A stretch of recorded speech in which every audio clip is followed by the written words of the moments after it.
A return to some normalcy for Connecticut sports, still navigating this COVID-19 world. Local teams were back in action, as were the fans returning to cheer those teams on. Fox 61's Unkwa Sonia takes a look back at some of the top sports headlines in Connecticut.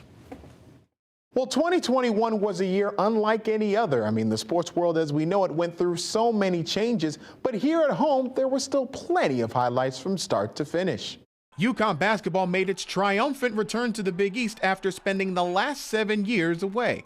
The men's program made a surprise run to the NCAA tournament and finished in the top half of the conference. The women, meanwhile, went undefeated in league play en route to their 13th straight trip to the Final Four. Taking center stage for the Huskies was a plucky then-freshman guard by the name of Paige Beckers, who set the state and the nation on fire. Beckers became the first freshman to ever win a National Player of the Year award. In fact, she won all of them. But UConn wasn't the only Connecticut basketball program to go dancing in March. The Hawks from the University of Hartford made their own destiny. The men's basketball program made it to the NCAA tournament for the first time ever. But the celebration was short-lived.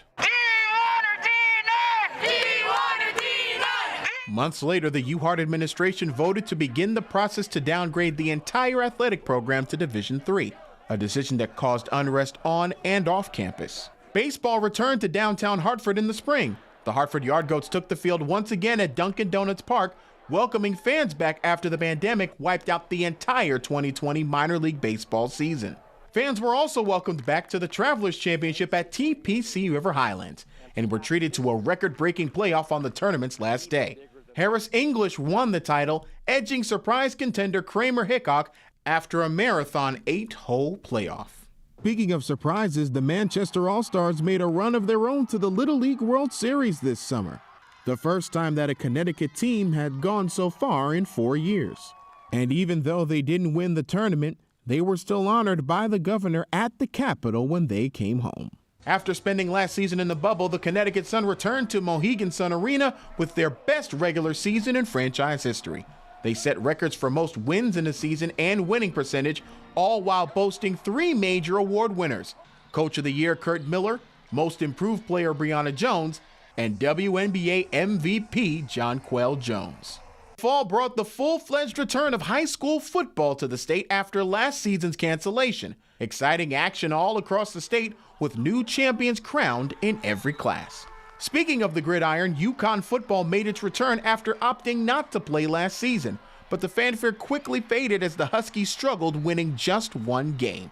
Randy Edsall's sudden retirement just 2 weeks into the season gave UConn a head start to find the program's new leader. In November, Jim Morrow was hired to take over. November came with another coaching change as Jim Calhoun stepped down as head coach of the USJ men's basketball team. After a storied career at UConn, the Hall of Famer was the program's founding coach and took the Blue Jays to its first ever NCAA tournament in his 4+ years in West Hartford. Connecticut College also made history as the men's soccer team won the school's first ever national title.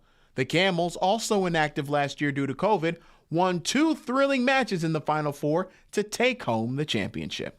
And even though the end of the year is right around the corner, the good news is that you'll still have us here at Fox 61 Sports to bring you the goods in 2022. I'm Unkwa Sonia, wishing you and yours a happy holiday season.